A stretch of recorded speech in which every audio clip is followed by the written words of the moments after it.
That's okay. Jessica, so how relevant do you think that this topic is important? Okay, thank you. I think that the topic of the balance between the social and professional lives is very, very important for three reasons. Firstly, because for my own behavior, for my own well-being, I definitely need to find a balance between the professional and the social life. Secondly, for my work, because in order to be performant, to be productive at work, I need to find ways to distress. I need to find ways to do something else so that when I'm back at work, I can be very productive and I can be very performant for my assignments. And thirdly, for the family, because as Gael said, you have a family, I have a family, I have sisters and brothers, I have my mother, and you have your friends. I have my friends, actually, yeah. And I had my dad, unfortunately, who passed away in 2020, but we need to find the time to spend great moments with them. If you don't find the balance between the professional and the social life, you will miss so many events, so many useful time with your family. So it is definitely important to find that balance in order to have well-being, to be performant at work, and to be there for your family. All right. Thank you very much. So it's a must, really. Yes, absolutely. Even if you want to perform better at work. Yes, right? Yes. Armand, dites-nous, quand vous êtes en mer, est-ce qu'il y a le réseau de téléphonie mobile là-bas? Comment est-ce que vous faites? Quand vous êtes parti pour pour 1 mois et demi, est-ce que c'est possible de communiquer avec la famille? Affirmatif, c'est bien possible parce qu'il y a des satellites avec des téléphones Chiraya que nous utilisons. En pleine mer, tu peux bien causer avec les membres de ta famille.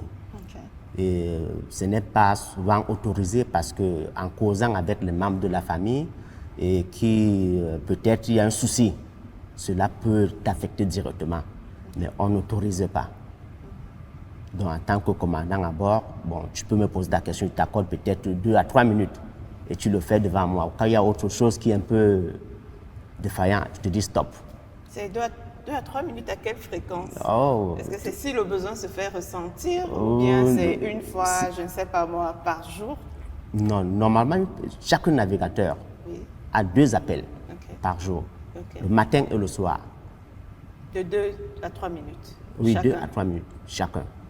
Donc tu dois seulement connaître comment vous allez, la famille, est-ce que vous allez bien? Oui, mais quand ça entre déjà en profondeur, non, tu arrêtes.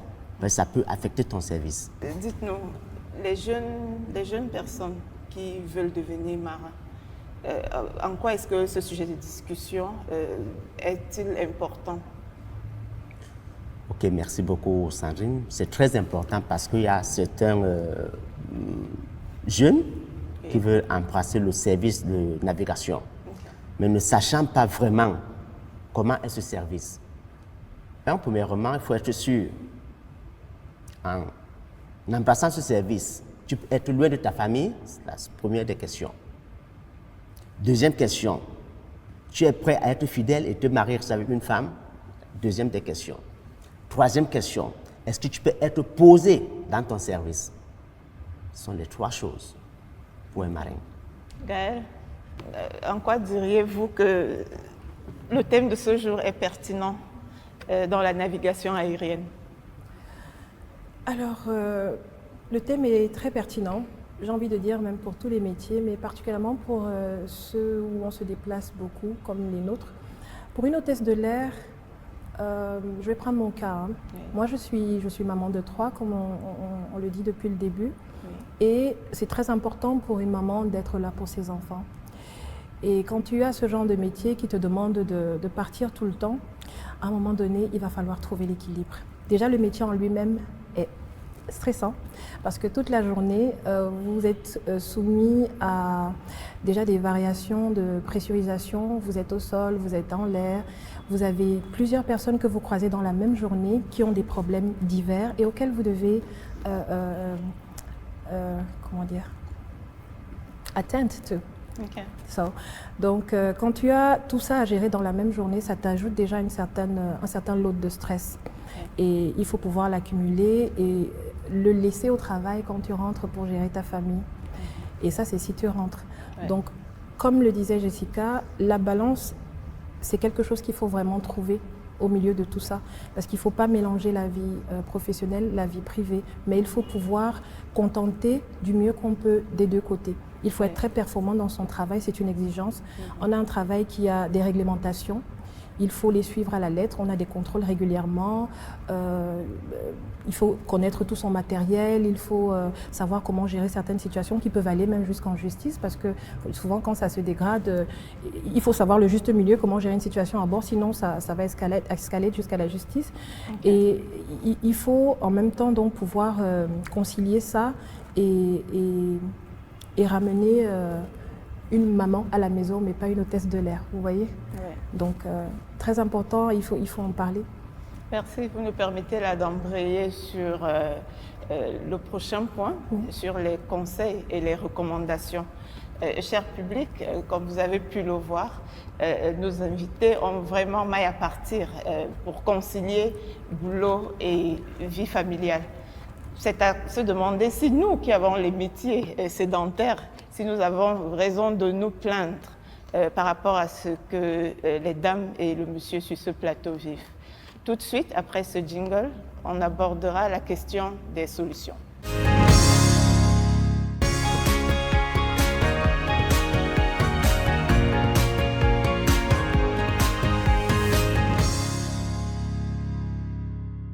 Retour sur Q-Labor, où nous abordons maintenant la question des solutions recommandées par nos invités.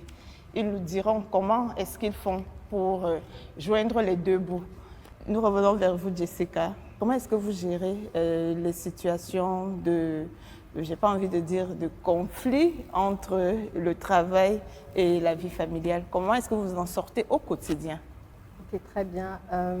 Moi, je pense que le premier point, déjà, c'est d'être conscient qu'il faut avoir cet équilibre. Okay. Il y a un travail de self-awareness qu'il faut expérimenter, déjà être conscient et accepter que dans son travail, dans sa vie familiale, il faut trouver un équilibre. Une fois qu'on a ça, les solutions que je propose, c'est premièrement d'être efficace et productif au travail, d'être rigoureux, organisé, performant, parce que lorsque vous êtes performant, organisé, vous arrivez à être productif, vous délivrez le travail rapidement et à la fin de la journée, vous pourrez avoir le maximum de temps pour passer avec votre famille. Deuxièmement, ce que je propose, c'est de trouver du plaisir dans le travail qu'on réalise au quotidien. Parce que malheureusement, nous avons des personnes qui n'ont pas la chance d'exercer des métiers qui les passionnent. Donc, vous vous retrouvez en face de personnes qui réalisent X ou Y métiers parce qu'il faut subvenir aux besoins financiers, aux besoins des enfants, de la famille. Ce que je recommande dans ce cas, c'est de trouver du plaisir dans ce qu'on fait. Trouver une activité, trouver un volet du travail qui vous procure du plaisir pour qu'à la fin de la journée, vous trouvez votre environnement de travail agréable et cela vous permettra de trouver un meilleur équilibre entre cet environnement professionnel et l'environnement familial. Troisièmement, je ferai une recommandation qui est un peu liée à la deuxième que je viens de vous présenter, c'est de trouver, par exemple, lorsque vous êtes en déplacement, hors de la ville ou à l'étranger, des moments de détente. Gaëlle, je suppose qu'elle va parfois dans différents pays. Moi également, lorsque je vais en détachement, en mission, c'est de trouver du temps pour faire du tourisme, pour visiter la ville, pour faire des achats. Donc cela vous permet de vous aérer. Et à la fin de la journée, vous êtes efficace sur le plan du travail, mais également vous êtes à l'aise sur le plan social, sur le plan familial. Donc voilà les propositions que je peux faire pour trouver un bon équilibre entre vie professionnelle et vie familiale. Merci de les partager avec nous. Et vous, Armand, comment faites-vous pour gérer les deux? Okay, merci beaucoup, Sandrine. De mon côté, en tant que navigateur, premièrement, dès que je m'engage déjà pour mon service, la première des choses, c'est d'abandonner, oublier la famille. Okay. Ne pas être affecté sur les problèmes de la famille. Dès que j'arrive dans mon pays, je peux appeler la famille.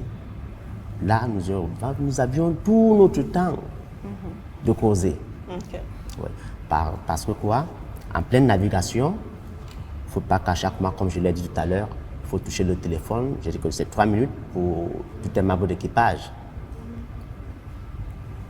Tu as le plein droit de rester calme de ton côté. Même si n'importe quoi, tout pour toi, c'est d'être en harmonie avec tout le membre d'équipage. Si tu as peut-être un souci, quelque chose qui te dérange, va auprès de l'un de tes collègues. Tu l'expliques, il peut te remonter avec des conseils. C'est ça dans le transport maritime. Ok, merci.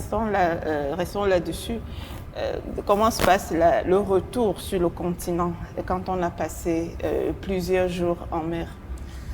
Ok, merci. Dès que tu as du retour, la première des choses, tu arrives au quai. Étant sur le quai, tu peux, après le contrôle, la police d'immigration, les autorités maritimes qui sont la marine marchande, il y a les douaniers qui viennent, il y a les phytosanitaires qui sont aussi là. Après leur tour, on a contrôlé tout ce qui est à bord, tu demandes l'autorisation au commandant. Il t'autorise, tu peux descendre, aller, tu t'assois même quelque part, en prenant par exemple un jus. Et en prenant le jus, la première des choses, c'est de te chausser, de se déchausser, pour que tes pieds puissent être en contact avec le sol. Parce que le corps d'un être humain a une masse de 1 newton. Quand tu n'es pas en contact avec le sol, que tu te trouves constamment sur le fer, tu auras des dégâts. Tu serais malade un jour. Raison pour laquelle on nous autorise, après une longue durée de navigation, il faut essayer de marcher pieds nus, même pour 5-10 minutes.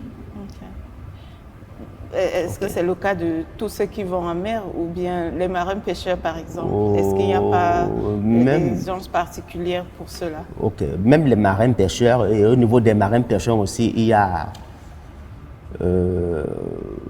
un très grand défaut pour les marins pêcheurs. Ok, c'est lequel? Donc le marin pêcheur, lui, il est dans un chalutier. Et le chalutier ne pèse pas comme le caboteur. Le caboteur pèse 1000-2000 tonnes. Par contre, tu peux trouver un chalutier qui a peut-être 500 tonnes avec 2 palans. Au cours des travaux, il est en train de draguer maintenant son filet. Il n'est plus en pleine vitesse comme il était avant. Et présentement, il y a le mouvement des vagues, surtout quand il y a le vent, parce que quand il y a le vent, les vagues commencent. Et ça bascule le navire. Donc tribord, bâbord, c'est droite, gauche. Et tu peux trouver une vague qui est plus de 1 mètre, 2 mètres. Le chalutier amorce la vague, maintenant la vague lâche le chalutier. Le chalutier est obligé de buter directement l'eau. Et quand ça bute de l'eau, toi, en tant que marin, ta tête suit directement ce mouvement. Et tant sur terre maintenant, si une personne te tient par la main, ce n'est pas facile de traverser une route. Parce que tu as déjà dans ta tête le mouvement du navire. Et il te faut moins de 3 mois pour t'adapter. Si quelqu'un ne vous tient pas par la main, qu'est-ce qui arrive? Des dégâts. Une voiture peut te ramasser. Et excusez-moi d'insister là-dessus. Oui. Je crois que comme moi, le secteur maritime, c'est un peu un mythe pour plusieurs d'entre nous. Et le temps d'adaptation peut durer combien de temps pour ce cas de marin-pêcheur? Marin-pêcheur, il lui faut au moins 6 mois. 6 mois d'adaptation pour pouvoir traverser la route seule, juste des gestes aussi basiques? Même pas traverser la route, c'est pour être déjà, avoir une mémoire stable suite au mouvement du chalutier. Dès que tu es déjà habitué, ça ne te dit plus absolument rien. Tu arrives sur terre, tu marches gardement tout droit. Tu n'as pas ce problème. Donc c'est différent des caboteurs. Merci. Merci d'avoir partagé ces connaissances avec nous.